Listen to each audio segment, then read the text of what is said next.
भक्त भगवान की बड़ी लड़ाई होती है। ये भक्त और भगवान जो होते हैं बड़े अच्छे होते हैं, बहुत प्यारे होते हैं। कौन होते हैं? भक्त और भगवान बड़े प्यारे होते हैं। जगन्नाथ प्रभु के भक्तों की भी तमाम कथाएं आप लोग जानते हैं, जानते हैं कि नहीं?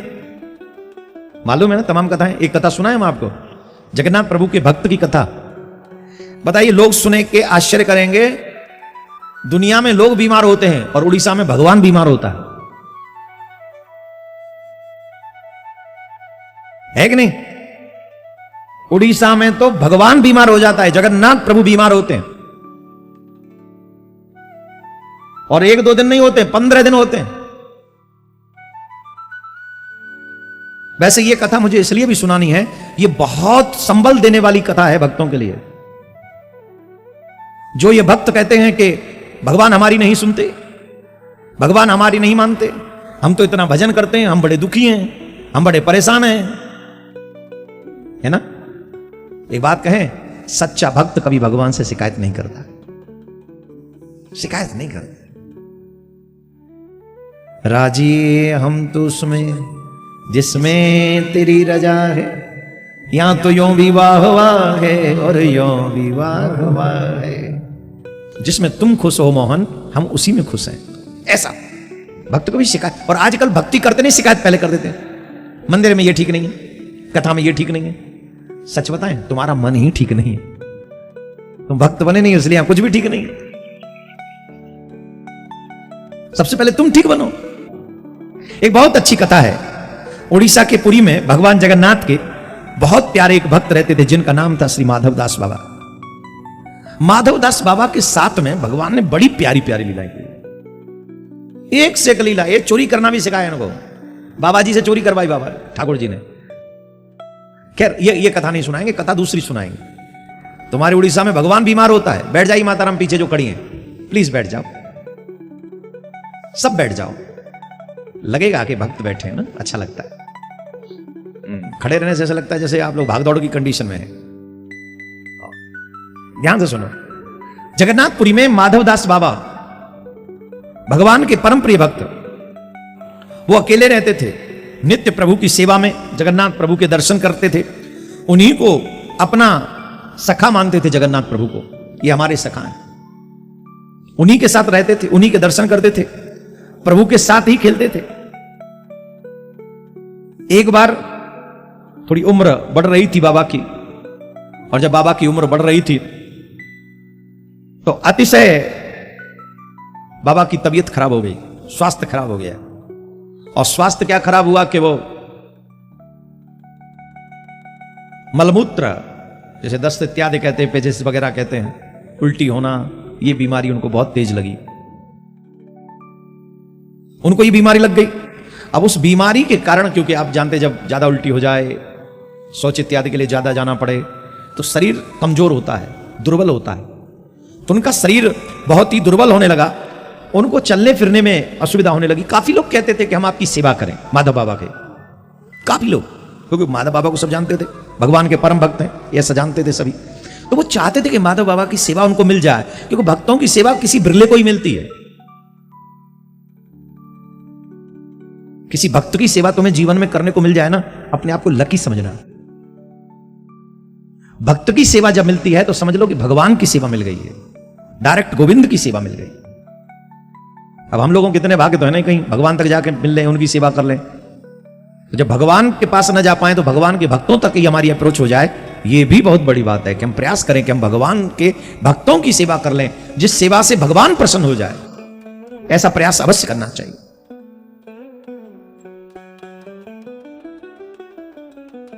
माधवदास बाबा अस्वस्थ, और लोग चाहते हैं कि उनकी सेवा करी जाए, पर वो कहते थे मेरी सेवा कोई नहीं करेगा। जब तक इस शरीर में प्राण है, मैं अपना कार्य स्वयं करना चाहता, किसी की सेवा स्वीकार नहीं करते थे, किसी की भी नहीं। अब उनका स्वास्थ्य ठीक नहीं हो रहा था, बहुत कंडीशन खराब होती जा रही थी। तब जगन्नाथ प्रभु को लगा कि नहीं, किसी और की सेवा ले न लें, पर मुझे इनकी सेवा करने के लिए अवश्य ही जाना चाहिए। तब जगन्नाथ प्रभु, जब माधवदास बाबा का रोग बढ़ गया तो स्वयं जगन्नाथ ने एक छोटा सा बालक का सेवक का रूप बनाया और बाबा के पास पहुंचे और बाबा से कहने लगे, बाबा तुम्हारा शरीर बड़ा अस्वस्थ है, तन बड़ा अस्वस्थ है, लाओ मुझे सेवा का अवसर दो, मैं तुम्हारी सेवा करूंगा। माधवदास बाबा ने कहा कि हम आपकी सेवा कैसे ले सकते हैं, परंतु इतने सुंदर थे, इतने प्यारे थे, उनकी वाणी इतनी सुंदर थी कि वो डिनाई नहीं कर पा रहे थे, मना नहीं कर पा रहे थे। और माधवदास बाबा की सेवा में जगन्नाथ प्रभु लग गए। जगन्नाथ प्रभु अपने हाथों से, देखो क्या कहें, लोगों को लगता है भगवान दिखते नहीं।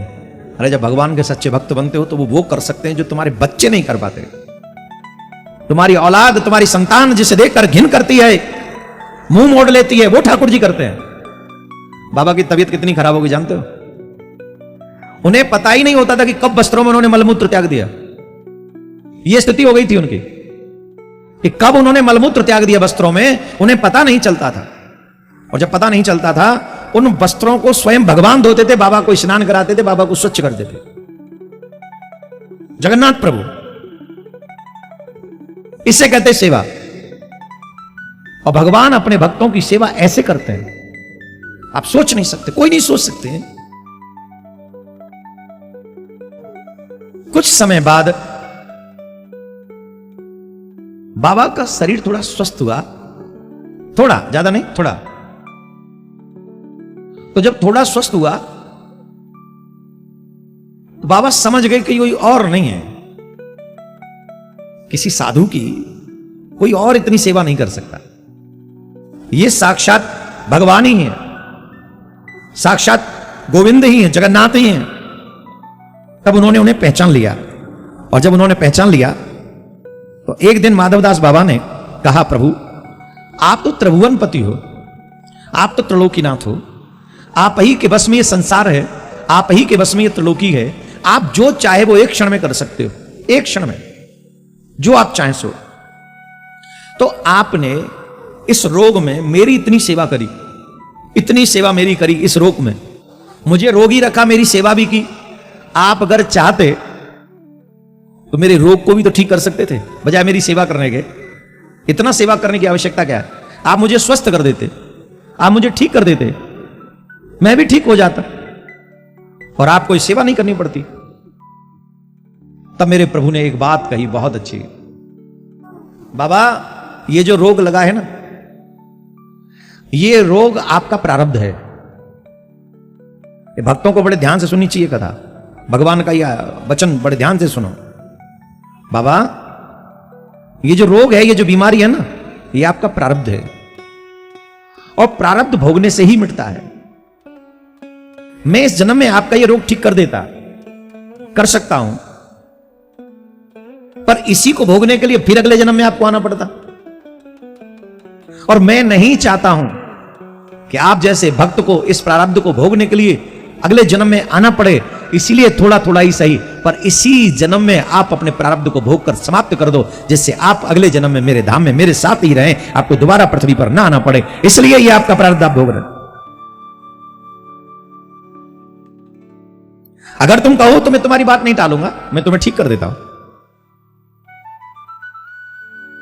और माधवदास बाबा से एक और बात कही, अभी भी ये तुम्हारा प्रारब्ध 15 दिन बाकी है, आज ही ठीक होने वाले नहीं हो तुम। आज भी, आज से तुम्हारा ये प्रारब्ध 15 दिन और बाकी है, परंतु चिंता मत करो, आज से तुम्हारे इस प्रारब्ध को मैं भोगूंगा और 15 दिन मैं अस्वस्थ रहूंगा। ये जो तुम्हारा प्रारब्ध है, आज से 15 दिन तक मैं बीमार रहूंगा। और तब से लेके आज तक, तब से लेके आज तक जगन्नाथ प्रभु के पट जो है वो बंद रहते हैं 15 दिन। रहते कि नहीं रहते? बोलो जोर से, रहते कि नहीं है? और तो और जगन्नाथ प्रभु आज भी उस समय में जब वो 15 दिन होते हैं, उसके बाद स्नान यात्रा भी निकलती है, आप लोग सब जानते हैं, क्या बताएंगे आपको, तो खैर औरों को बताना है। और यात्रा के बाद आज भी मंदिर के बंद पट जो है बंद हो जाते हैं। और आज भी प्रभु जगन्नाथ बीमार पड़ते हैं। ज्येष्ठ मास की पूर्णिमा से आषाढ़ माह के शुक्ल पक्ष की द्वितीया तक वो दरवाजे भी बंद रहते, पट बंद रहते जगन्नाथ प्रभु के।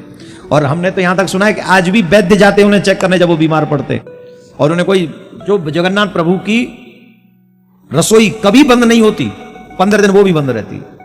और जूस फल फलाई, जैसे नहीं कोई बुखार आ जाए, तबीयत खराब हो जाए तो उसे खिचड़ी दे दो या जूस दे दो या फल दे दो, सेम यही स्थिति। काढ़ा पिलाते जगन्नाथ प्रभु को औषधियों से भरा हुआ। इसके लिए अपने भक्तों के लिए भगवान ये भी सहते, सब सह लेते अपने भक्तों के लिए। अरे कोई मेरे कृष्ण का बन के तो देखो, क्या नहीं कर सकते मेरे कृष्ण तुम्हारे लिए। इस संसार में जितना कृष्ण कर सकते कोई और नहीं कर सकता, जितना जगन्नाथ कर सकते कोई नहीं कर सकता। जोर से बोलना पड़ेगा और जोर से बोलना पड़ेगा। इसलिए आग्रह कर रहा हूं मैं आपसे, दुनिया के बनकर देख लिया वो तेरे बनकर देखेंगे, दुनिया पर मर कर देख लिया वो तुझ पे मर के देखेंगे। अब कृष्ण के लिए कुछ करके देखो, तुम्हारा जीवन न संवर जाए तो कहना। पता नहीं कैसे कैसे चक्करों में पड़े हो, अपना जीवन बर्बाद कर रहे हो। मेरे कृष्ण के बनो, मेरे गोविंद के बनो, और दिल से बनो, दिखावे के लिए नहीं। जो दिखावे के लिए बनते वो दिखावा ही रह जाते हैं, और जो दिल से बनते हैं वो मेरे ठाकुर के दिल के करीब पहुंच जाते हैं।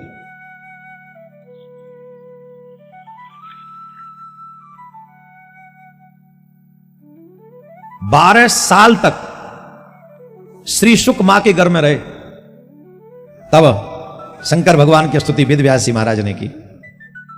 शंकर भगवान को नमन किया, भगवान प्रकट हुए और भगवान ने कहा, हे व्यास, हम ये आशीर्वाद देते हैं तुम्हारा ये पुत्र बहुत बड़ा ज्ञानी होगा। और आशीर्वाद देके चले गए शंकर भगवान। अब व्यास जी ने कहा, भैया अब तो आ जाओ, भूत बावन चले गए, अब तो बाहर आ जाओ। बोले नहीं आएंगे। बोले अब क्यों नहीं आओगे? बोले जैसे ही हम आएंगे ये माया हमको पकड़ लेगी। क्या होगा? जोर से बोलो। माया हमको पकड़ लेगी। और सच यही है, भगवान से दूर करने का काम ही करती है माया। भगवान भी बड़े लीला करते हैं। जीव से कह दिया तू कभी माया के चक्कर में मत पड़ना, ये माया बड़ी फंसा देती है। और माया से कह दिया जीव को कभी छोड़ना मत। माया से क्या कहा? जीव को कभी छोड़ना मत। और जीव से क्या कहा? तू कभी माया के चक्कर में मत पड़ना। अब बताओ, जितने लोग यहां आसपास के लोग होते हुए भी यहां कथा में जिनका मन भी था कि हम जाएंगे तो भी नहीं आए, किसके चक्कर में नहीं आए? जोर से जवाब दे दो, कौन सा चक्कर है?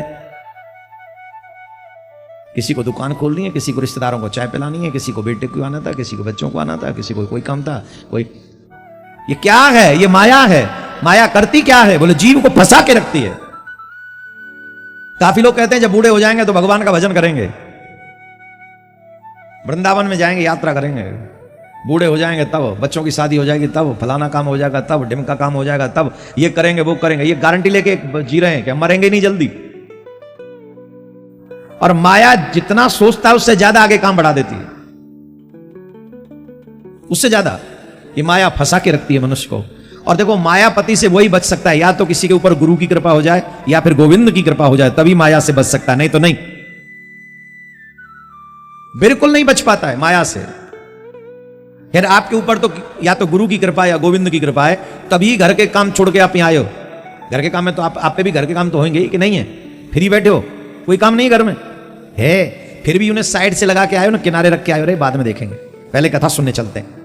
तो आपके ऊपर भगवान की कृपा है, गुरु की कृपा है, जिसका प्रत्यक्ष प्रमाण यहां दिख रहा है। युवा भी बैठे हैं यहां कथा में, बच्चे भी बैठे हैं कथा में, बूढ़े भी बैठे हैं कथा में, जवान भी बैठे हैं कथा में। हर वर्ग का प्राणी यहां कथा में बैठा है। क्यों बैठा है? क्योंकि आप कृपा पात्र हैं जगन्नाथ के।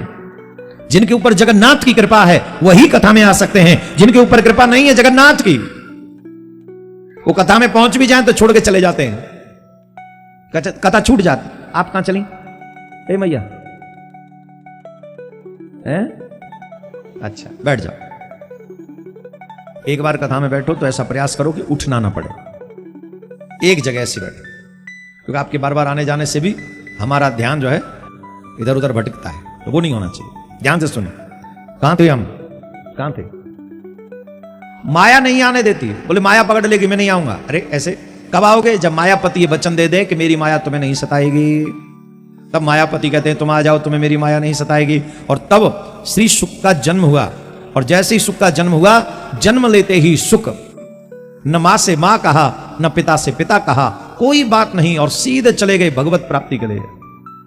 वेद व्यास जी महाराज पीछे पीछे, यम प्रवजंतु मनुपेत मपेत कृत्यम, द्वैपायनो विरह कातर जुहाव पुत्रेति तन्मये तया तरवो विनेन्दुम् तम सर्वभूत हृदयं मुनिमानतोऽस्मि। व्यास जी पीछे पीछे बुला रहे हैं, पुत्र रुक जाओ, पुत्र रुक जाओ, पुत्र रुक जाओ। एक बात समझ लो, जब तुम भक्ति करने जाओगे दुनिया वाले पीछे से आवाज लगाएंगे, वो रोकेंगे तुम्हें कि मत जाओ, रुक जाओ। लेकिन जो सच्चे भक्त हैं वो कभी नहीं रुकते, वो दौड़ते हैं। नवद्वीप धाम में चैतन्य महाप्रभु का जन्म हुआ, और नवद्वीप धाम में जब चैतन्य महाप्रभु का जन्म हुआ, कुछ समय बाद उनके मन में संन्यास लेने की इच्छा जागृत हुई। और जब जगन्नाथ प्रभु के दर्शन करने के लिए आए, बहुत इच्छा हुई कि संन्यास ले लिया जाए। सन्यासी ने कहा कि जब तक तुम्हारी मां, जब तक तुम्हारी पत्नी तुम्हें अनुमति न दे, तब तक तुम्हें संन्यास प्राप्त नहीं हो सकता। चैतन्य महाप्रभु, पत्नी विष्णु प्रिया, अभी अभी शादी हुई, अभी अभी विवाह हुआ है, और विवाह के बाद चैतन्य महाप्रभु संन्यास लेना चाहते हैं। आज ऐसी कौन सी पत्नी है जो विवाह करके कहेगी पति से जाओ बाबा जी हो जाओ? कौन सी मां है जो कहेगी जाओ संन्यास ले लो? एक बेटा पहले ही जा चुका है विश्वरूप, दूसरा बेटा जाने की अनुमति मांग रहा है। 2 बेटे और दोनों सन्यासी बनना चाहते हैं। एक तो बन गया, गया छोड़ के, और दूसरा एक बेटा है, वो युवा है, अभी अभी विवाह हुआ है, उम्र भी ज्यादा नहीं है, कहता है मुझे संन्यास लेना। ये भारत की धरती बड़ी पुनीत है, यहां पर माताएं विशाल हृदय लेके प्रकट होती हैं। यहां पत्नी भी एक से एक बढ़कर है, और मां भी एक से एक बढ़कर है। तभी तो ये भारत माता है, तभी तो ये भारत माता है।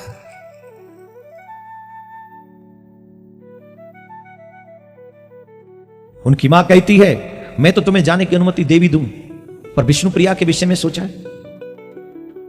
विष्णुप्रिया का क्या होगा? तुम्हारी पत्नी का क्या होगा? मां आप अनुमति दो, उससे मैं मना लूंगा।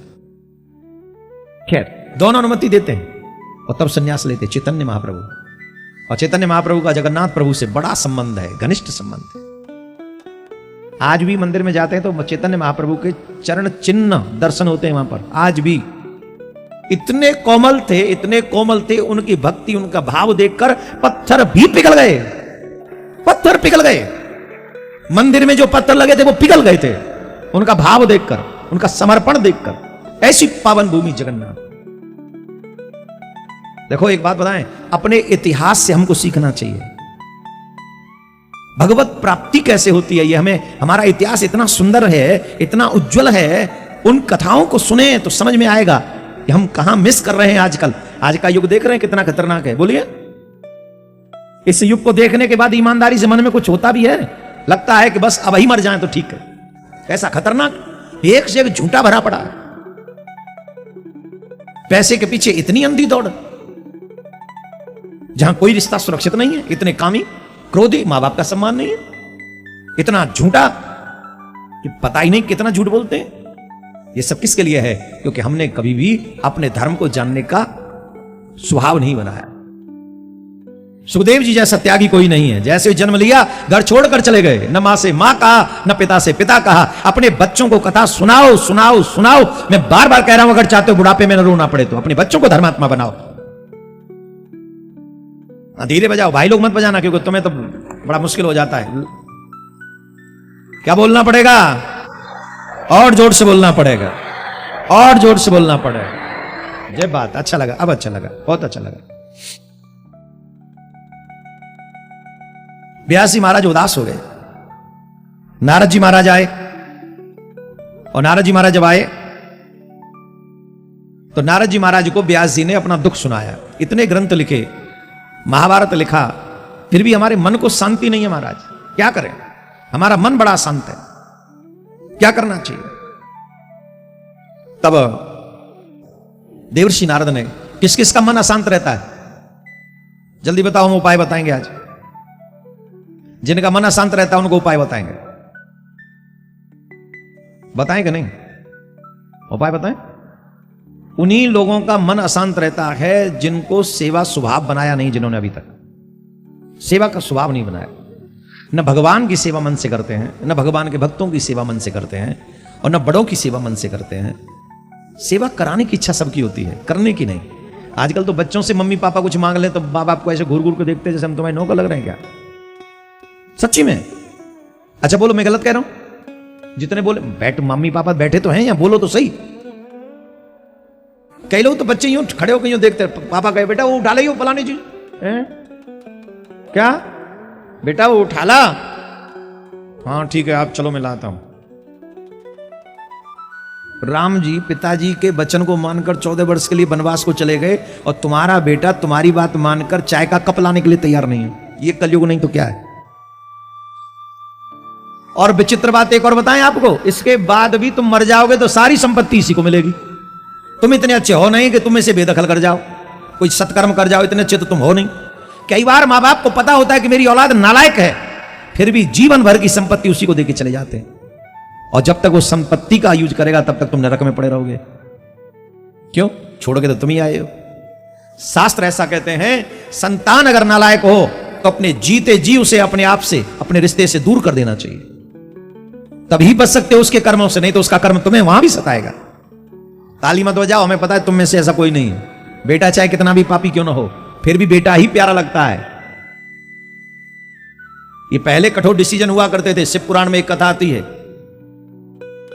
एक ब्राह्मण जिनका पुत्र था गुणनिधि, सारे अवगुणों से भरा पड़ा था। जब उन्हें अपने बेटे के अवगुण के बारे में पता चला, 1 सेकंड में स्नान किया, हाथ में जल लिया और जल लेकर कहा कि आज से इससे मेरा कोई संबंध नहीं, तिलांजलि दे दी। ये शिव पुराण की कथा है, जाके पढ़ लेना।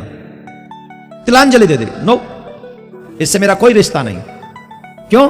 अगर नालायक संतान से तुमने अपना संबंध रखा तो उसके किए हुए कर्मों का पुण्य और पाप दोनों भोगना पड़ेगा।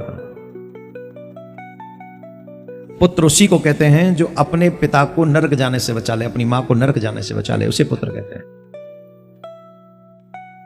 मैं तो एक सलाह दे सकता हूं, जिनकी औलाद नालायक हो ऐसे लोगों को उनसे तिलांजलि देकर भगवान को ही अपनी औलाद मान लेनी चाहिए। बेटा मेरा कृष्ण ही है, कोई और नहीं।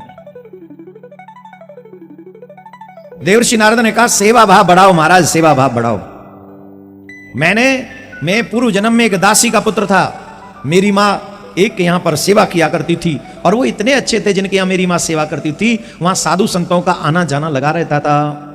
साधु आते जाते रहते। घर वही है जहां संतों का आना जाना लगा रहे, संत घर वही है जहां भक्तों का आना जाना लगा रहे, घर वही है जहां शंख बजता हो। हर सनातनी को अपने घर में शंख ध्वनि करनी चाहिए, मेरा निवेदन है। माताओं को शंख नहीं बजाना चाहिए, मेरा भाइयों से निवेदन, तुम फूंका करो शंख। हाँ ज्यादातर तो माताएं बजाती हैं, भाइयों को तो कुछ भी फूंकने का टाइम नहीं है। ये शंख कहां से फूकेंगे? तो कुछ भी नहीं फूंक पा रहे हैं सिवाय सुट्टा मारते हैं, बीड़ी फूकते हैं, सिगरेट फूकते हैं, और कुछ नहीं फूकते हैं, शंख नहीं फूकते हैं। ये जो यहां आए भाई लोग, उनसे नहीं कह रहा हूं, तुम तो शंख फूकते हो। कौन कौन भाई लोग शंख फूकते हैं? वाह! हर घर में एक दिन में कम से कम 2 बार शंख ध्वनि होनी चाहिए, सुबह और शाम। और सुबह तो कंपलसरी, जब पूजा करो, आरती करो। मैं क्या क्या बताऊं तुमको। कई बार तो मुझे अपने आप पे गुस्सा आता है, पर मैं अपना गुस्सा इसलिए शांत कर लेता हूं, बोले मुझे थोड़ी, तुम्हें आना चाहिए तुम पे गुस्सा। इतना बोलता हूं, इसके बाद तुम सीखते नहीं हो, तो गलती तुम्हारी है, मेरी थोड़ी। आजकल 100 में से 90 लोग बीमार इसलिए, पता है क्या कहते हैं? महाराज उपल्ला चक्कर है, महाराज शरीर टूटा टूटा रहता है, महाराज काम नहीं बढ़ रहा है, महाराज ये नहीं हो रहा है, महाराज वो नहीं हो रहा है। ये सब कब होता है? जब हमारे घर में पॉजिटिव वाइब्रेशंस नहीं होती हैं, नेगेटिव वाइब्रेशंस आ जाती हैं। जिस घर में घंटा घड़ियाल की आवाज बजती हो, जिस घर में शंख बजता हो, उस घर में किसी के बाप की हिम्मत नहीं नेगेटिव एनर्जी वहां जाके टिक जाए।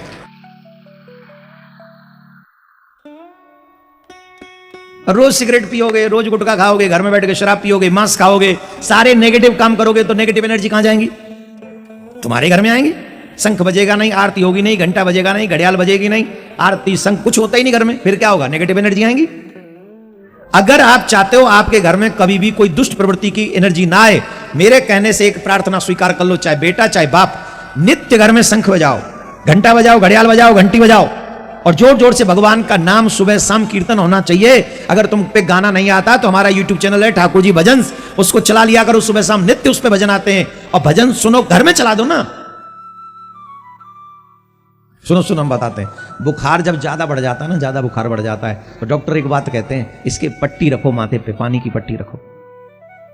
काय को? बोले गर्म हो रहा है, पानी की पट्टी रखोगे तो ठंडा होगा, थोड़ा बुखार उतर जाएगा। हाँ या ना? इतनी बुरी तरीके से कौन किया री? अरे कौन को भैया? अरे तू तो बड़ा श्रवण कुमार लग रहा हो भाई, भलो कराओ, मम्मी को नाम रोशन कराओ। कहाँ थे? तो जब नेगेटिव एनर्जी ज्यादा हो जाती है तो ये इनका इलाज है। शंख बजाएं, घंटी बजाएं, आरती करें, सुबह शाम घर में भजन बजने चाहिए, चाहे कोई और सुने ना सुने, ऐसी आवाज में बजे कि पूरे घर में भजनों की आवाज जाए। सच्ची बता रहे हैं हम आपको। और एक काम आज से ही करना शुरू कर दो, जिसके घर में, जिसको लगता हो कि हमारे घर में ये नेगेटिव एनर्जी है, एक उपाय बता देते हैं। अगर आपको लगता हो, किस किस को लगता है हमारे घर में कुछ ऐसी होते हैं, अपने आप कलेश बहुत होते हैं, उदम बहुत होते हैं, रसोई में इतना स्वाद बनाते फिर भी नहीं बनता है, कभी कभी रसोई में सामान फैला मिलता है, ये क्या होता है? अच्छा एक और बात बताओ, किस किस के घर में नींबू और मिर्च एक साथ रखें फ्रिज में? सबके घर में रखें ना, है ना? इसके लिए हमने एक वीडियो बनाया है, वो जाके वीडियो देख लेना, नींबू मिर्च का। जिसके घर में नींबू मिर्च साथ में रखे होंगे कभी भी क्लेश नहीं रुकेगा उनके घर में। तो ये जाके जरूर पढ़ लेना, वो सुन लेना वीडियो पहला। दूसरा, हम जो नेगेटिव एनर्जी भगाने के साथ सनातनी जो जगन्नाथ की पूजा करते हो ना, रामकृष्ण की पूजा करते हो, उन्हें कभी भी इन तांत्रिक वांत्रिकों के चक्कर में नहीं पड़ना चाहिए। एक बार ये भूत प्रेत तंत्र मंत्र के चक्कर में पड़ गए तो वो जीवन भर के लिए तुम्हारे घर में स्टे कर जाएंगे।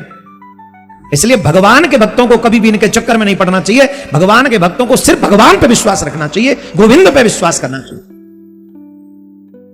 और हम विश्वास से कह रहे हैं, जिसके घर में भगवान की ये चीजें होती है ना, चिन्ह होते हैं, वहां कोई असर नहीं होता इन चीजों का। अपने घर के द्वार पर शंख और तिलक के चिन्ह लगा दो, और हर दिन कम से कम 11 दिन लगातार एक काम करें, लौंग और कपूर, लौंग और कपूर ठाकुर जी की आरती करें मंदिर में, और लौंग कपूर की आरती करके पूरे घर में घुमाएं और धीरे धीरे करके उसे ले जाकर द्वार पे रख दें। क्या करें? जो आपके घर का आखिरी द्वार हो उस पे रख दें। क्या होगा? पूछो पूछो क्या होगा? जहां कपूर और लौंग जलती है वहां नेगेटिव एनर्जी की सांस बंद हो जाती है। तो आप जब उनको 11 दिन तक लगातार ऐसे जलाएंगे, फिर द्वार तक रख के आ जाएंगे, तो आपके घर से निकलकर वो बाहर चले जाएंगे, और पॉजिटिव जितने भी वाइब्रेशंस हैं वो उस कपूर के माध्यम से, सुगंधी के माध्यम से, देवी देवता जिनको आप मानते हैं वो आपके घर में वास करेंगे और आपके घर को बचाई रखेंगे। अब बताओ, इसमें आज कथा में आने से लाभ हुआ कि नुकसान हुआ? कोई नुकसान हुआ? चवन्नी मांगी आपसे हमने, कोई दक्षिणा मांगी, कोई ऐसा काम मांग लिया जो तुम पे पाट टूट पड़ा हो? सनातनी मार्ग है, कोई तंत्र मंत्र नहीं। हर पूजा में लौंग यूज होती है, हर पूजा में कपूर यूज होता है, भगवान की पूजा में लौंग कपूर यूज होता ही है। इसे आप यूज करो। शंख बजना कितना जरूरी है आप समझो। मैं तो कह रहा हूं, शाम को सुबह को 4-5 जने इकट्ठे घर में हो, 2-3 हो, एक जना शंख बजाए, एक जना आरती करे, वही फिर घंटी बजाए, फिर वही वो ढाल जो होती बजाओ। इनसे बहुत फायदे हैं। हमारे ऋषि मुनियों ने ऐसे नहीं शुरू किए ये। और आजकल के पढ़े लिखे लोग ये जिन्सियर, फटी हुई जींस, जैसे इनकी जींस फटी है वैसे इनका विचार फटा हुआ है। और फटा हुआ विचार ना तेरा भला कर सकता ना खुद का भला कर सकता। जिसकी जींस ही फट गई हो वो घर को कैसे संभाल के रख सकता है? मेरा भाई बहन, बड़ा जरा सोचो। तो आप सबको थोड़ा सावधानी से, तो ये उपाय हमने बताए अपने घर में पॉजिटिव चीजें रखने के लिए। तो संत वहां आए और उन संतों की सेवा में नारद जी महाराज को भी रखा कि भैया तुम जाके सेवा करो। और नारद जी महाराज की आयु उस समय दासी जो पुत्र थे बहुत छोटी थी, बहुत कम उम्र के थे, वो 5-7 साल के थे मात्र। सेवा कार्य बड़े से बड़े पापों का नाश कर देता है। सेवा कार्य छोटे से छोटे व्यक्ति को महान बना देता है।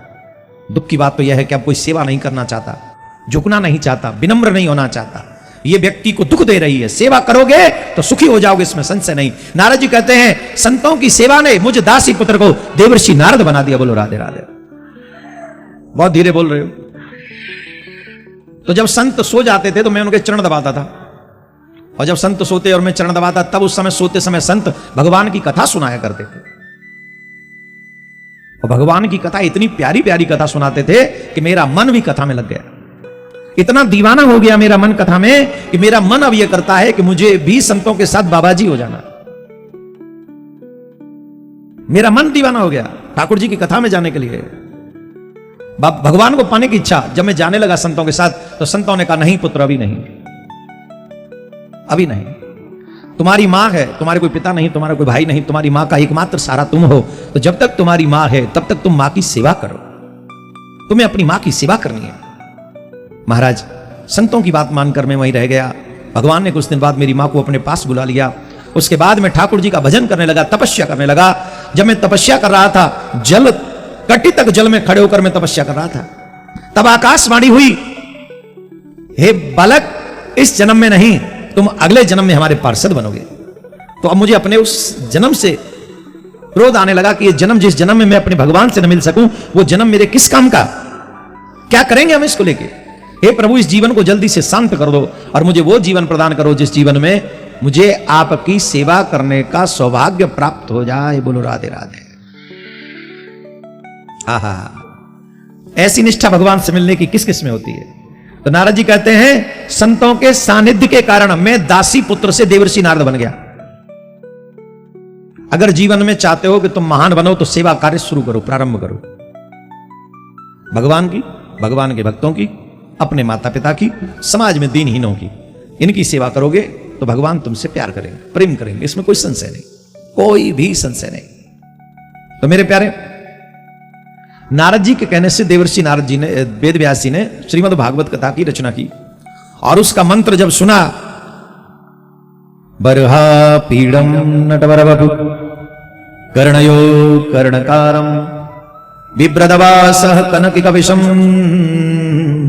वैजयन्ती च मालाम् रन्धान वेणुवदर सुदया पूरयन गोपवृन्दये वृन्दारण्यं स्वपदरमणं प्रावसद्गीत कीर्ति।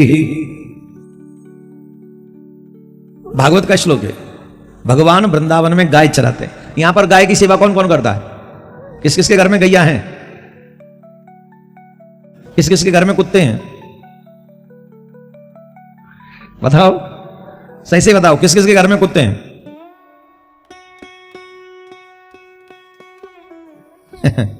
वारे वाह सनातनियों, पहले हमारे घरों में गाय का पालन होता था, आजकल हमारे घरों में कुत्ते पालन होता है। नहीं, गाय का पालन अवश्य किया करो। अगर घर में गाय रखने की जगह ना हो तो गौशाला में जो गाय रहती हो उनकी सेवा, एक एक गाय ले लो और एक एक गाय की सेवा करो। इसमें गौ की सेवा से 33 कोटि देवी देवताओं की सेवा हो जाती है। इसलिए गौ के निमित्त कुछ न कुछ, हमारे यहां तो पहली रोटी भी गाय को देते हैं ना। आपके यहां देते हैं कि नहीं? उड़ीसा में पहली रोटी किसको देते हैं? पहली रोटी आपके यहां? हमारे यहां गाय को देते हैं। सही बात, आपने एकदम सही, एकदम सही पकड़ लिया आपने हमको। पहली रोटी गाय को ही देते हैं और आखिरी रोटी स्वान को देते हैं, कुत्ते को देते हैं। यह हमारी प्रकृति है। क्या गजब है! ऋषियों का नियम, परंपरा कितनी अच्छी है। तो यह श्लोक है कि भगवान श्री कृष्ण गाय चराकर वृंदावन से लौट के आ रहे हैं और पूरी ग्वाल मंडली उनके चारों तरफ है। ग्वाल मंडली चारों तरफ, और वो जय जयकार करती रही। क्या कर रही है? नंद के आनंद भयो जय कन्हैया लाल की, हाथी घोड़ा पाल की जय कन्हैया लाल की, नंद के आनंद भयो जय कन्हैया, नंद के आनंद भयो जय कन्हैया लाल की, जय कन्हैया लाल। ऐसे कर रहे थे। वहां भगवान ने मोर मुकुट धारण किया हुआ है, कन्नेर के पुष्प उनके कानों में लगे हुए हैं, आदि आदि सुंदर पीतांबर धारण किया हुआ है। इतना अद्भुत। श्री सुखदेव जी महाराज निर्गुण निराकार की उपासना में लगे हुए हैं। जब उन्होंने ये श्लोक सुना, ये भगवान की सुंदरता का श्लोक है, तो उनको लगा कि कोई इतना भी सुंदर हो सकता है क्या? अच्छा बताओ, प्रेम किया है कभी? प्रेम किया है? किसी से प्रेम किया है? बोलो। माताओं को तो संकोच हो रहा हो। भाई लोग, तुम किए हो कभी? हैं? किए हो? किससे किए हो? और ये मत पूछो किससे किए हैं। अच्छा चलो, तुम किसी से भी करो, हमें क्या लेना देना तुम्हारे से? तुम्हारे हमें पता, इट्स योर पर्सनल आया। मैं क्यों पूछ रहा हूं? मैं इसलिए पूछ रहा हूं, प्रेम के दो ही तरीके होते हैं, एक कान और एक आंख। पहला नेत्र प्रेम का तरीका है कि हमने किसी को देखा और वो हमारे हृदय में उतर गया, बहुत पसंद आया और हमें उससे प्रेम हो गया। दूसरा है श्रवण, जिसे देखा नहीं अभी हमने, और सुना इतना है उसके विषय में, इतना सुना है कि सुन सुन के उससे प्रेम हो जाता है। दो ही रास्ते हैं प्रेम। क्या हो गया? ताली बजाए? मैं गलत बोल दी कुछ? जब बजानी थी तो जोर से बजाओ, नहीं तो मत बजाओ। कौन कह रहा है ताली? क्या बोलना पड़ेगा? थोड़ा जोर से बोलना पड़ेगा। देखो, अभी बीच में थोड़ी देर लाइट चली गई, तो कई सच्चे सनातनी उठ के चले गए, बोले अब लाइट आएगी नहीं, अब तो खत्म, कथा पूरी हो गई। वो घर पहुंच गए अपने, है ना। इसको विघ्न कहते हैं, थोड़ा बहुत आता है। उस विघ्न में हमें धैर्य रखना चाहिए। कई विघ्नों को तुम साथ लेके घूमते हैं, हम फिर भी धैर्य रखते हैं कि कभी तो भगवान विघ्नों को दूर करेंगे, मिटेंगे। कभी अच्छे अच्छे विघ्न चले गए तो ये भी चले जाएंगे। तो आपसे भी निवेदन है, जब भी जीवन में विघ्न आया करें तो धैर्य से काम लिया करो, एकदम शांत रहो। तो ध्यान से सुनेंगे। महाभारत के प्रसंग की थोड़ी सी चर्चा करें, उसके बाद में कथाक्रम को पूरा करेंगे।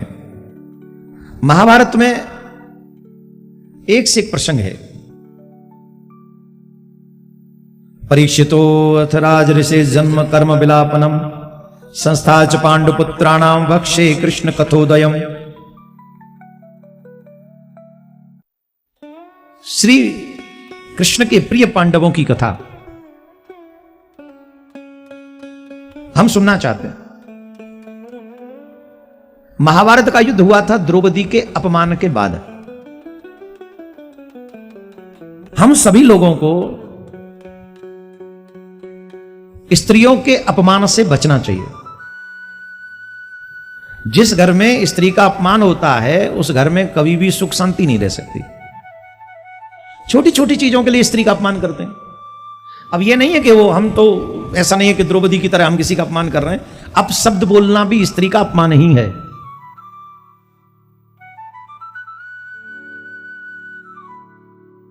लो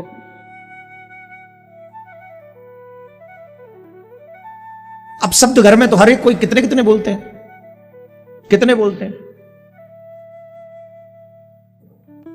हर घर में न जाने क्या क्या बोला जाता है। एक तरफ कहते हुए हमारी गृह लक्ष्मी और एक तरफ गाली गलौज सुबह से शाम तक, बिना भैया बिना मैया बिना उसके बाप को कोसे बिना तो किसी का एक दिन नहीं गुजरता कई घरों में। तो कई लोगों का तो दिनचर्या ही है। आप भूल जाते हैं जिस घर में वाणी का दुरुपयोग होता है वहां लक्ष्मी वास नहीं करती। अगर वो लक्ष्मी स्वरूपा है तो उसका आदर करना हम सबको आना चाहिए।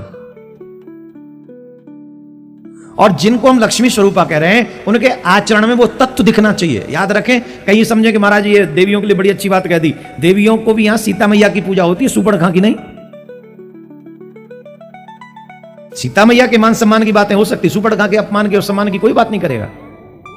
यहां पर समझ गए, नैतिक जिम्मेदारी हम सबकी है। बहू की अपनी जिम्मेदारी है, सासू मां की अपनी जिम्मेदारी है, बेटे की अपनी जिम्मेदारी है। देवी देवता भी उसी के अपमान से रुष्ट होते हैं जिनका चरित्र सम्माननीय है।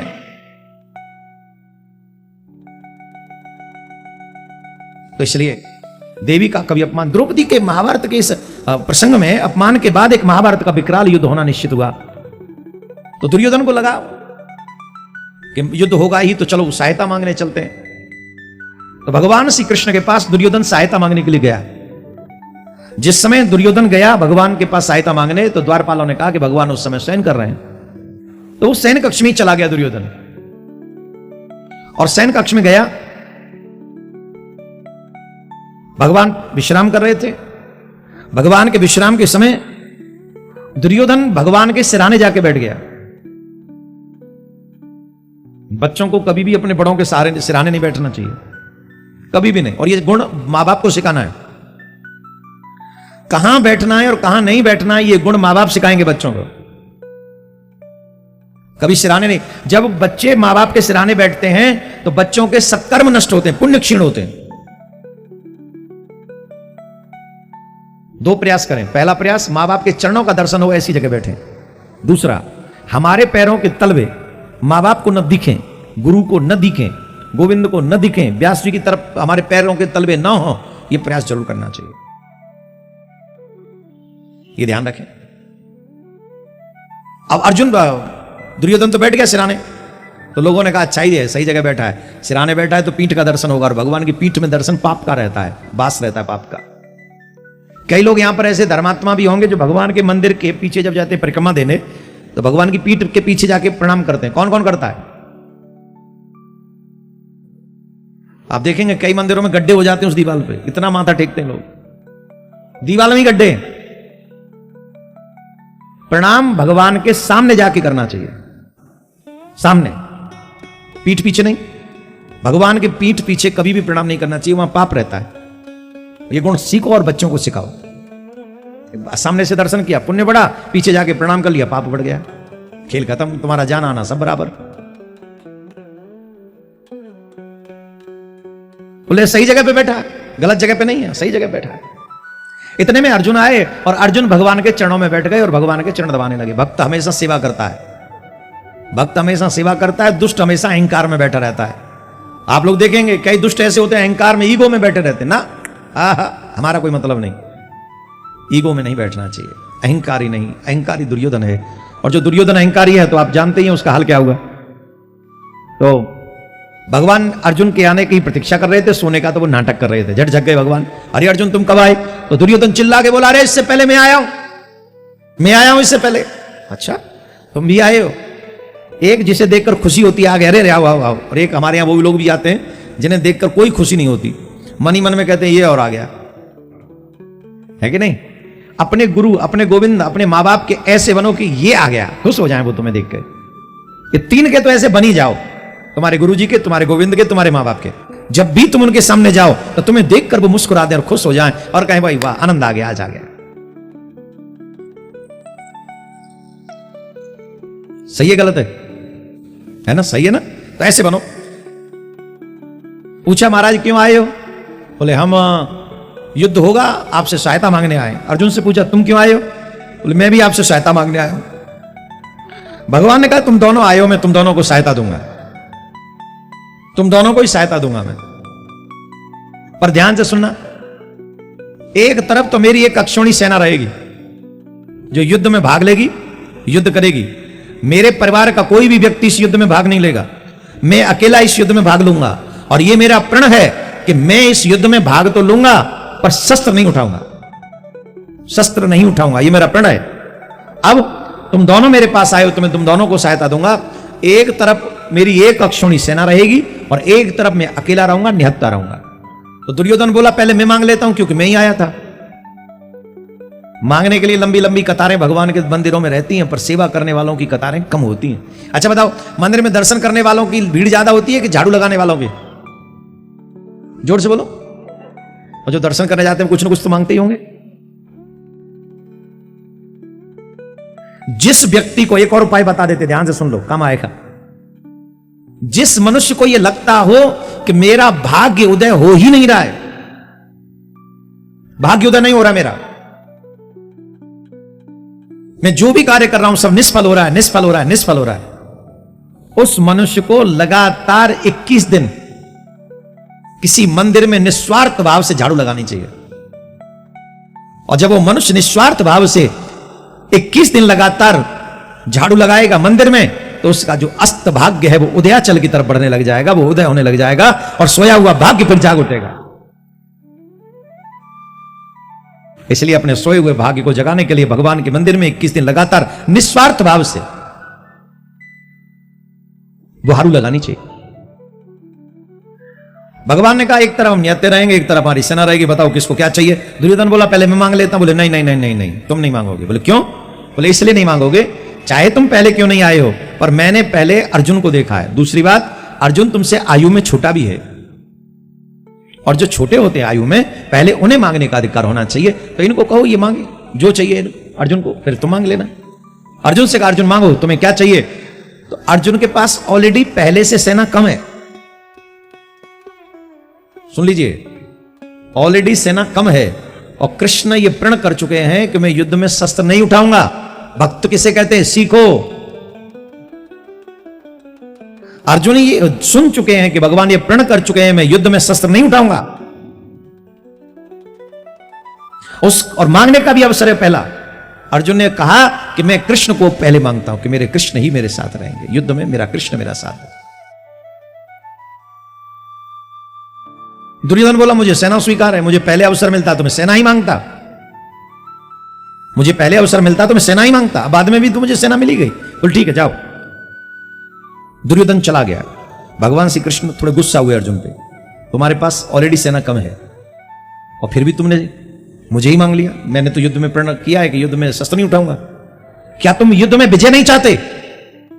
जितने भी भक्त हैं ये अर्जुन के गुण सीखो, सीखो। भगवान ने पूछा क्या तुम युद्ध में विजय नहीं चाहते? अर्जुन कहते हैं जिस विजय में कृष्ण तुम्हारा साथ ना हो वह विजय मुझे नहीं चाहिए, और जिस हार में तुम्हारा साथ हो वो हार मुझे स्वीकार है। मैं आपके साथ हारना स्वीकार करूंगा, अकेले आपके बिना जीतना स्वीकार नहीं करूंगा। उस विजय का लेकर मैं क्या करूंगा जिस विजय में आपका साथ ना हो। आहा, भगवान बोले देखो ये बात तो ठीक है, भावनात्मक तरीके से युद्ध नहीं जीता जा सकता। हमको एक बात बताओ, जब हम ये प्रण कर चुके हैं कि हम शस्त्र नहीं उठाएंगे और तुमने हमको ले लिया, एक बात बताओ तुम करना क्या चाहते हो, हमसे करवाना क्या चाहते हो? हे महाराज, आप हमसे पूछ रहे हैं हम आपसे क्या करवाना चाहते हैं? सच बताएं, आपसे हम कुछ नहीं करवाना चाहते। आपसे हम कुछ भी नहीं करवाना चाहते, और सबसे बड़ा सच यह है आप ही से सब कुछ करवाना चाहते हैं। यहां पर जितने भी लोग बैठे हैं उड़ीसा के, मैं आपसे एक बात पूछना चाहता हूं, क्या भगवान से ज्यादा कोई दूसरा है, सक्षम है जो कर सके सब कुछ? भगवान से ज्यादा सक्षम कोई है? सबसे ज्यादा सक्षम ईश्वर, संसार नहीं। और दुर्भाग्य यह है कि हम सब संसार के पीछे पड़े हैं। हम भगवान को मनाना नहीं चाहते, हम संसार को मनाना चाहते हैं। अरे संसार वाले मान भी जाएं तो करेंगे क्या? क्या करेंगे? जब तक इनकी जरूरत होगी तुम्हारे साथ लगे रहेंगे, और जब तुम्हारी जरूरत पूरी हो जाएगी ना इनकी, तुम्हारा साथ एक सेकंड में छोड़ के निकल देंगे।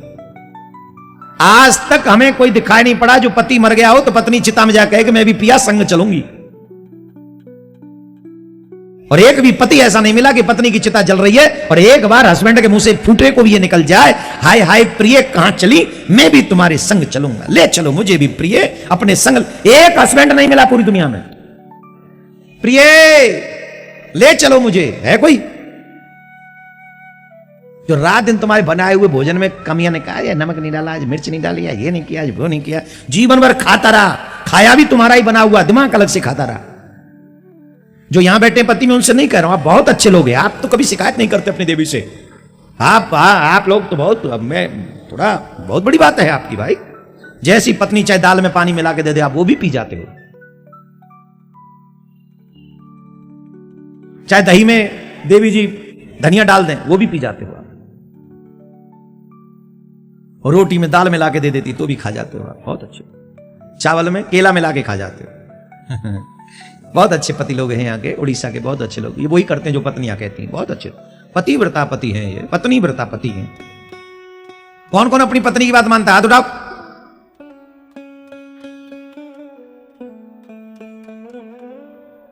बहुत लोग हैं जो अपनी पत्नी की बात मानना भी चाहिए भाई, जीवन संगनी है, क्यों नहीं मानोगे?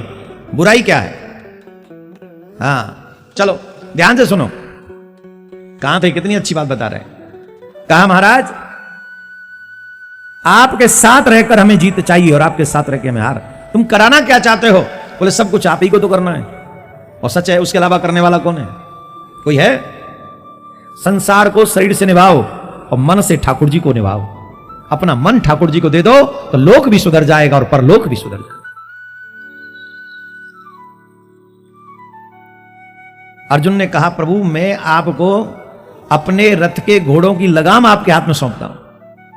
एक बात याद रखना, सिर्फ घोड़ों की लगाम नहीं होगी आपके हाथ में, तो पांडवों के जीवन की लगाम भी आप ही के हाथ में होगी। तेरे हवाले मेरी गाड़ी, तू जाने तेरा काम जाने,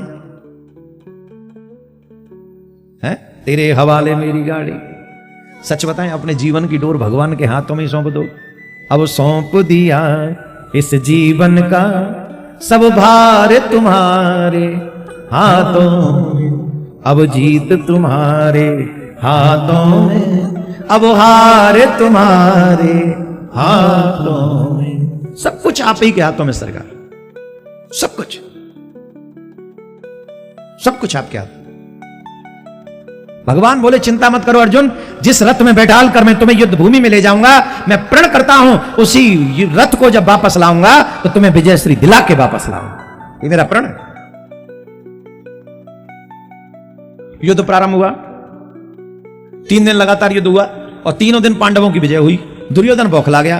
दुर्योधन पितामह भीष्म के जब सेनापति थे, पितामह भीष्म के पास गया दुर्योधन, बोले वाह जी वाह, अच्छे सेनापति हो आप, लगातार से 3 दिन से पांडवों की विजय हो रही है और आप चुपचाप बैठे हो।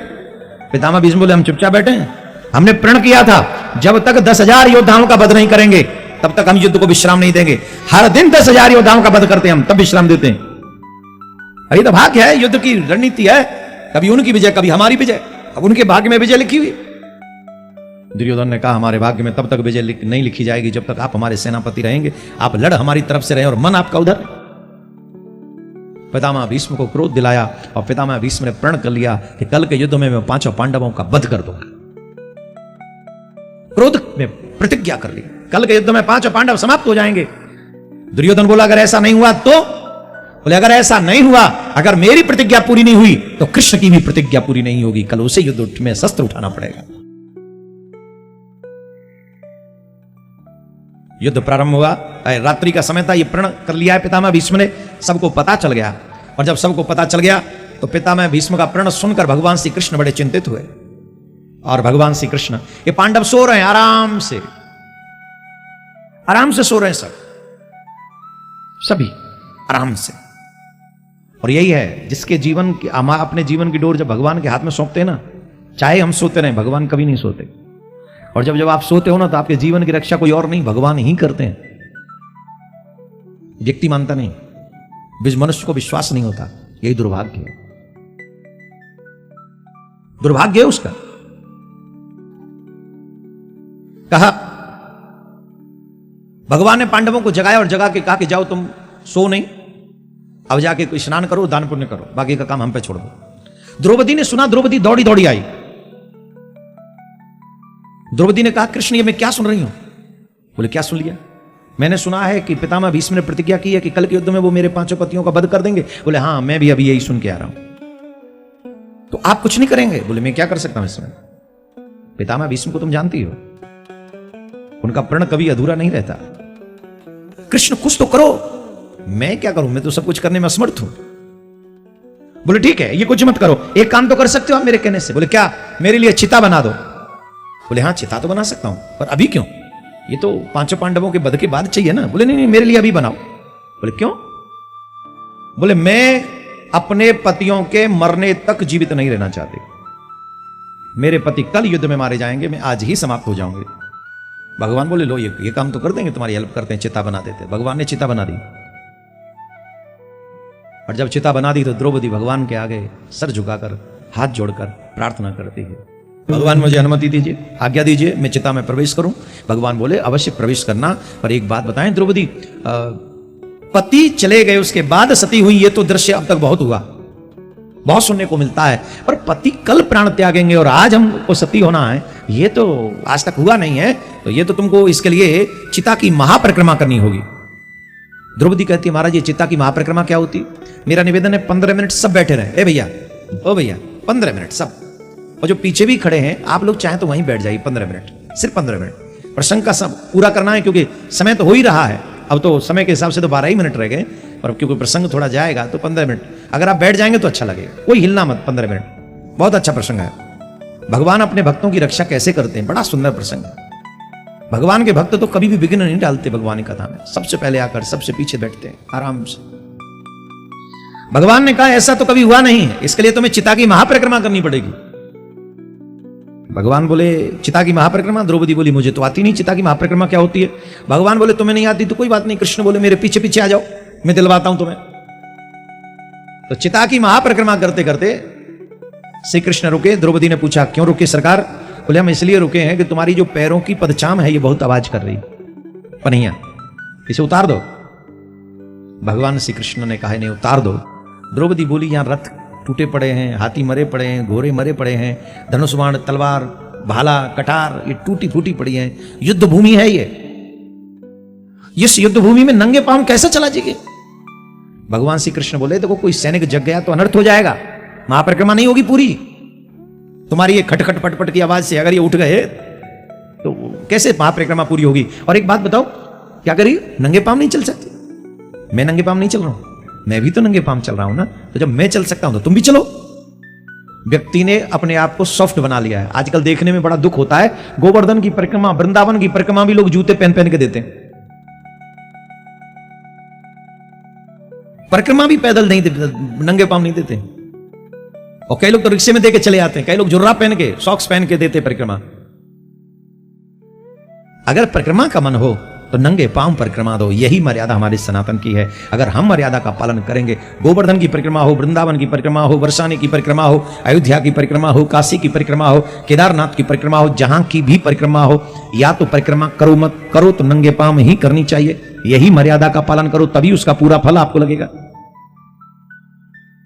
हर परिक्रमा देने वाले को यह बात ध्यान रखनी चाहिए, सबको यह बात सीख ले। मैं तो कह रहा हूं साल में 10 परिक्रमा मत करो, 2 ही करो, पर 2 परिक्रमा विधान से करो।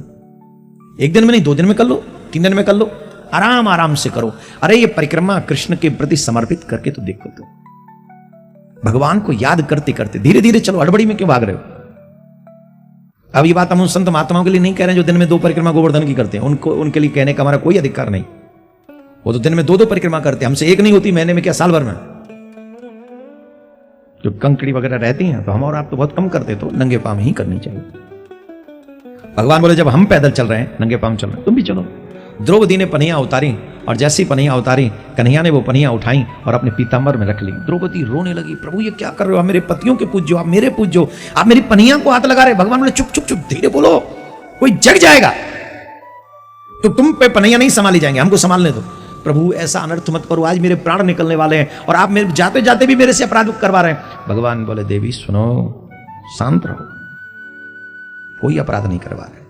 ये भक्त मेरे पीछे पीछे डोलते, मेरी खूब सेवा करते, मेरे भोजन की व्यवस्था, मेरे वस्त्रों की व्यवस्था, मेरे श्रृंगार की व्यवस्था, मेरे स्नान की व्यवस्था, मेरे मंदिर की व्यवस्था, मेरे रहने की व्यवस्था, सब व्यवस्था ये भक्त मेरी करते हैं, पर मुझे अपनी सेवा का कोई अवसर नहीं देते। मैं भी तरसता रहता हूं कि कभी मुझे मेरे भक्तों की सेवा करने का सौभाग्य मिले। आज मिल गया है द्रौपदी, मुझे सेवा से वंचित मत कर, वंचित मत करो।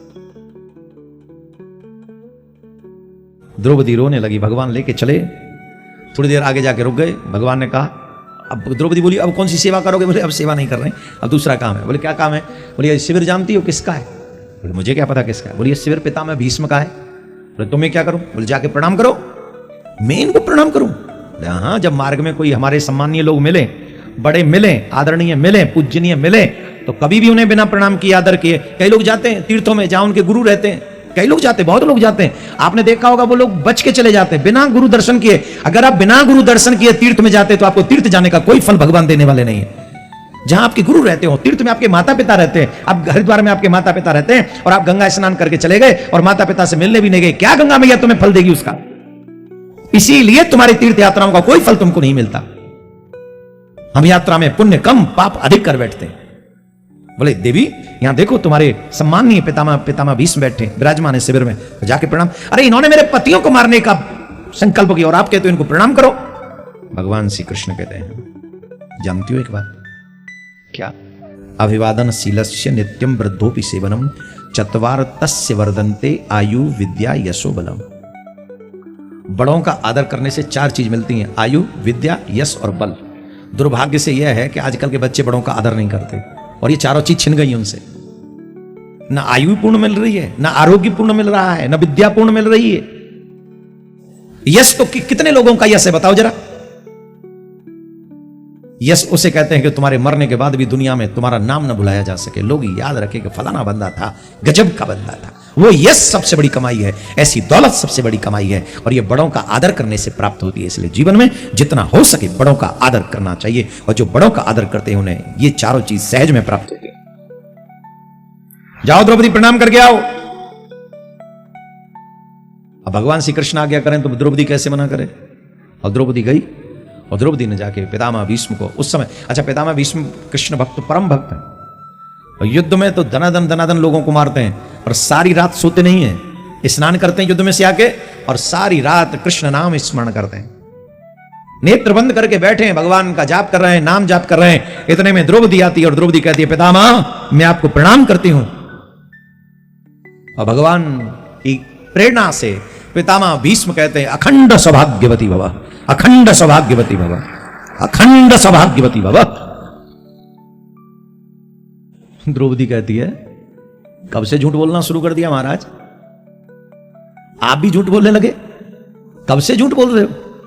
आप ही ने प्रण किया है कि कल के युद्ध में 5 पांडवों का मैं वध कर दूंगा, और आप ही हैं जो अब मुझे अखंड सौभाग्यवती होने का आशीर्वाद देते। एक रात का सुहाग बचा है मेरा मात्र, और रात्रि भी पूरी नहीं बची है, आप झूठ बोल रहे हैं। पितामह भीष्म ने नेत्र खोले। पितामह भीष्म बोले तुम द्रौपदी, तुम कहां से बीच में आ गई? ये आशीर्वाद तो मैंने दुर्योधन की पत्नी के लिए रखा था। भगवान जब प्रण किया था ना, दुर्योधन से कहा था पितामह भीष्म ने कि मध्य रात्रि के समय तुम अपनी पत्नी को भेजना, हम उसे अखंड सौभाग्यवती होने का आशीर्वाद देंगे। यह आशीर्वाद था उनके लिए, महापरिक्रमा के माध्यम से ठाकुर जी ने दिलवा दिए पांडवों की पत्नी के लिए। यह ठाकुर की लीला। आलसी लोग हमेशा देर करते ना, आशीर्वाद लेने में भी देर करते हैं। उठते हैं हाँ लड़ा चलते, तब तक कोई और लेके चला जाता, अब तू ले ले। देना था आशीर्वाद पत्नी दुर्योधन की को, और ले गई द्रौपदी। पितामह भीष्म बोले तुम यहां कैसे? एक बात बता, तू अकेली तो आ नहीं सकती हो यहां, तुम अकेली नहीं आ सकती हो। तुम्हें लाया कौन है? धर्मराज ना, उसका सामर्थ्य नहीं, अर्जुन भी नहीं, भीम भी नहीं, नकुल सहदेव तो बच्चे हैं, वो क्या लाएंगे? कौन लाया? ओ मैं भूल गया, 5 पांडवों के अलावा वो छठा नारायण भी तो है, वही लाया ना, कृष्ण ही लाए ना तुम्हें। अब द्रौपदी समझ गई कि ठाकुर की क्या लीला थी, क्यों लेकर आए मुझे यहां। वो मुस्कुराने लगी, मन ही मन ठाकुर का स्मरण करने लगी। हे नाथ, जो हमें नहीं दिखता वो आप कर डालते हो, हम लोग असमर्थ लोग हैं, आप सामर्थ्यवान हो। जो हमें दिखाई नहीं पड़ता वो आप करते हो, मैं नमन करती हूं आपको। बाबा पितामह भीष्म बोले बता तो सही, कहां है वो? है कहां जो तुझे लेके आया है? द्रौपदी ने बाहर की तरफ इशारा किया, और भगवान की तलाश में पितामह भीष्म दौड़े। और जब दौड़कर शिविर के बाहर आए, तो जब शिविर के बाहर आकर देखा तो वहां टीढ़ी टांग करके पीतांबर धारण किए, मंद मंद मुस्कुराकर पितामह भीष्म को दौड़ता हुआ देख रहे हैं। पितामह भीष्म ने कन्हैया की मुस्कुराहट को देखा, और उनकी मुस्कुराहट पर अपने प्राण, अपना हृदय, अपना सर्वस्व वार दिया। जय हो मेरे। शिकायत भरे लहजे में पितामह भीष्म ने कहा, hello my dear Krishna, listen to me. जब आपको ऐसा ही करना था, जब आपको ऐसा ही करना था, तो हमसे प्रण क्यों करवाया? भगवान बोले, हेलो माय डियर पितामह Bhishma, listen to me too. आप हमें जरा ध्यान से सुनो। आप भी बोले क्या? और जब आपको पता है कि जिसकी रक्षा मैं करता हूं उससे कोई मार नहीं सकता, तो फिर आपने ऐसी प्रतिज्ञा की ही क्यों? पितामह भीष्म बोले, हमने प्रतिज्ञा की? हम कौन होते प्रतिज्ञा करने वाले? हमने तो सुना है कि आपकी मर्जी के बगैर तो पत्ता भी नहीं हिलता है? और जब आपकी मर्जी के बगैर पत्ता नहीं हिलता है, तो हम प्रण करने वाले कौन हैं? पितामह भीष्म से कृष्ण कहते हैं, महाराज आप इतना समझ लीजिए, जो मेरे आश्रित रहता है वो ब्रह्मांड में उसे कोई भी उसका बाल बांका नहीं कर सकता। ये पांडव मेरे हैं और ये हमेशा सुरक्षित रहेंगे, आप चिंता मत कीजिए। पितामह भीष्म बोले, सरकार बुढ़े की लाज अब आप ही के हाथ में। हमने प्रण किया था पांडव नहीं मरेंगे, तो आपने कह ही दिया कि मार ही नहीं सकोगे, ये तो कंफर्म हो गया कि वो सुरक्षित है। अब हमारे प्रण का क्या होगा? पितामह भीष्म बोले, हमें हमारे भक्त बहुत प्रिय हैं पितामह भीष्म, चाहे वो पांडव हो चाहे वो पितामह भीष्म ही क्यों ना हो।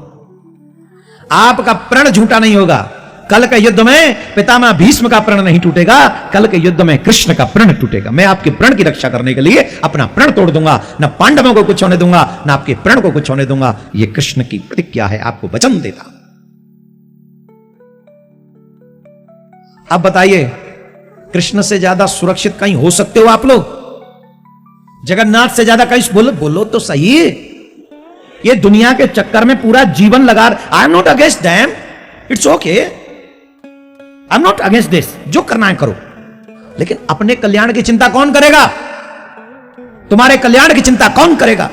जिन भगवान श्री कृष्ण ने अभिमन्यु के पुत्र परीक्षित की रक्षा गर्भ स्थान में की थी, क्या वो तुम्हारी रक्षा या नहीं करेंगे? ब्रजराज नगर में नहीं करेंगे? कब? जब कृष्ण के बनोगे तब। दुनिया के बने तो तुम्हें मरने से कोई नहीं बचा सकता, और अगर कृष्ण के बने तो तुम्हारी मुक्ति होने से भी कोई नहीं बचा सकता। तुम मुक्त हो जाओ। आदि आदि प्रसंग है। भगवान महाभारत के युद्ध में पांडवों की विजय हुई। पांडवों की विजय के बाद धर्मराज ने राज्य किया। कुंती ने वरदान मांगे आदि भगवान श्री कृष्ण से। परीक्षित की रक्षा की। परीक्षित का जन्म हुआ। परीक्षित की रक्षा की। कुछ समय बाद जब भगवान ने लीला पूरी की तो भगवान ने लीला पूरी करके चले गए तो पांडवों ने परीक्षित को राज्य दिया और परीक्षित को राज्य देकर परीक्षित को राजा बनाया। और राजा जब परीक्षित को बनाया तो परीक्षित की आयु 15 वर्ष की थी। कलयुग का मिलना हुआ। कलयुग को राजा परीक्षित ने स्थान दिया कि तुम्हें हम स्थान देते हैं जहां। देखो ये सुन लो थोड़ा, ये थोड़ा सुन लो, 2 मिनट का प्रसंग है, बहुत अच्छा है। अपने बच्चों से इन चीजों से बचाओ अपने बच्चों को। अगर तुम अपने बच्चों से सच्चा प्रेम करते हो तो इन चीजों को बच्चों में आने मत देना। कलयुग को रहने के लिए राजा परीक्षित ने जो स्थान दिए उसमें से है जुआ, द्यूत कीड़ा, मदिरालय, मद्यपान करना। राजा ने कहा जो जुआ खेलता हो वहां तुम रहो, जहां कोई मदिरा पीता हो वहां तुम रहो, जहां हिंसा कोई करता हो, मांस इत्यादि खाता हो वहां तुम रहो, और जो परिस्त्री गमन वैश्य गमन करता हो वहां तुम रहो। ये 4 जगह हम तुमको देते। अब कलयुग बोला कि तो चारों जगह राजा ने ऐसी दे दी जो राजा के राज्य में ना तो कोई जुआ खेलता है, ना वैश्याएं हैं, ना हिंसा, कोई मांस भी नहीं खाता, सब शाकाहारी हैं, और मद्यपान भी कोई नहीं करता। चारों जगह राजा ने ऐसी दी हैं जो राजा के राज्य में है ही नहीं। अब हम कहां जाएं? तो राजा से एक और जगह मांगी कि हमें स्वर्ण में निवास दे दीजिए। तब राजा ने स्वर्ण में निवास दिया और राजा के सर पे जो मुकुट था वो सोने का था। आज इन चारों चीजों में देखो कि हमारे बच्चों में कितनी चीजें हैं। स्वर्ण तो छोड़ दो, स्वर्ण में तो भगवान कहते हैं मैं स्वर्ण में धातुओं में मैं स्वर्ण हूं, ये भगवान कहते हैं। अब इन 4 चीजों के बारे में सोचो, मद्यपान करना, मांस भक्षण करना, जुआ खेलना, परिस्त्री गमन अर्थात वैश्य गमन करना। इन चारों में से कोई आदत हमारे बच्चों में तो नहीं। अगर इन चारों में से कोई आदत हमारे बच्चों में है तो वो कलयुग की गिरफ्त में है, और कलयुग की गिरफ्त में आने वाला मनुष्य सिर्फ नाश को प्राप्त होता है, विकास को प्राप्त नहीं होता। जिसका कलयुग ने पकड़ लिया हो जिसको, वो कलयुग की पकड़ा हुआ व्यक्ति, उसका सिर्फ नाश होगा, विकास नहीं होगा। अब आप कहेंगे कि ये जो शादी से पहले किसी को घुमाना है ना, ये भी परिस्त्री गमन में ही आएगा। चाहे वो स्त्री हो चाहे पुरुष, दोनों ही कलयुग की गिरफ्त में है। ये युवा भाई बहन सुन ले, स्कूल जाने वाले, कॉलेज जाने वाले, जो अपने माता पिता की मर्जी के अगेंस्ट, जो अपने माता पिता से छुपकर चोरी से पराई पुरुष पराई स्त्री के साथ, कन्या के साथ जो घूमते हैं बाइक और गाड़ियों में, मूवी थिएटरों में, ये कलयुग की गिरफ्त है। तुम्हारे सर पे कलयुग सवार हो चुका है। अगर ये कलयुग सवार हो चुका है तो तुम्हारा विनाश निश्चित है। कभी भी विकास नहीं हो सकता, कल्याण नहीं हो सकता। अगर तुम इतने ही परेशान हो रहे हो जवानी से तो पहला काम करो, अपने मां बाप से कहो हमारा विवाह करा दो। विवाह से पूर्व ऐसा आचरण करना, समाज को गलत दिशा दिखाना, ये बहुत गलत है। भारतीय संस्कृति में ये निंदनीय है, ये अपराध है। शास्त्रीय विधान में इसे पाप माना गया है। इसलिए हम आग्रह करेंगे युवा भाई बहनों से, जवानी तो बहुत दिन रहने वाली है, गलती के 1-2 स्टेप संभाल सकते हो तो संभाल लो। इससे तुम्हारा सम्मान बना रहेगा, इससे तुम्हारे मां बाप का सम्मान बना रहेगा, इससे आदि आदि क्रियाएं भी होंगी। हम यही निवेदन आपसे कर रहे हैं कि एक छोटा सा स्टेप। मद्यपान करना, युवा लोग आजकल कॉलेजों में मद्यपान करते हैं, ड्रग्स लेते हैं। हमने सुना आजकल लोग सांपों से भी कटवाते हैं अपने आप को। क्या हो गया है? क्या हो गया? हम लोग इतने गिर गए, इतनी गिरावट आ गई हमारे जीवन में। अरे राम राम राम, क्या जवाब देंगे हम भगवान को? बेकार है, बहुत बेकार। हम मद्यपान करने लगे, हम और जब कई लोग 1-2 क्या बोलूं मैं उसको, कहते हम मांस खाते हैं, हिंदुओं के मांस खाते हैं। अरे राम राम राम, तुम्हें मच्छर खा जाए तो क्या हाल होता है तुम्हारा? मच्छर खा जाए तो तुम उसे मार डालते हो, और तुम्हारे लिए कोई मारा जा रहा है। ये मांस खाना, मांस खाने वाले की पूजा भगवान स्वीकार नहीं करते हैं, याद रखना। कोई देवी प्रसन्न नहीं होती, कोई देवता प्रसन्न नहीं होता जो मांस खाता। इसलिए अगर तुम आज मांस को खा रहे हो, कल मांस तुमको खाएगा। और मांस कैसे खाएगा? वही जीव प्रकट होकर आएगा और तुमको वही बनना पड़ेगा, और वो तुम्हें पका के खाएगा। गिव एंड टेक सिस्टम है ना, इससे बचना चाहिए। आदि आदि क्रम है। आज हम आपके, क्योंकि आपसे एक और निवेदन कर दें, जो ब्रजराज नगर में हमको सुन रहे हैं, इस कथा को ज्यादा से ज्यादा लोगों को शेयर करें जो अभी यहां पर बैठे हुए हैं। आप देखो, कल हमने कहा था और आज आप पंडाल के बाहर तक लोग चले गए। इतनी बड़ी संख्या आप लोगों की, इससे पता लगता है कि उड़ीसा में भक्तों की कोई कमी नहीं है। यहां पर तो भक्ति की धारा बह रही है, जैसे वृंदावन में बहती है वैसे उड़ीसा में बह रही है।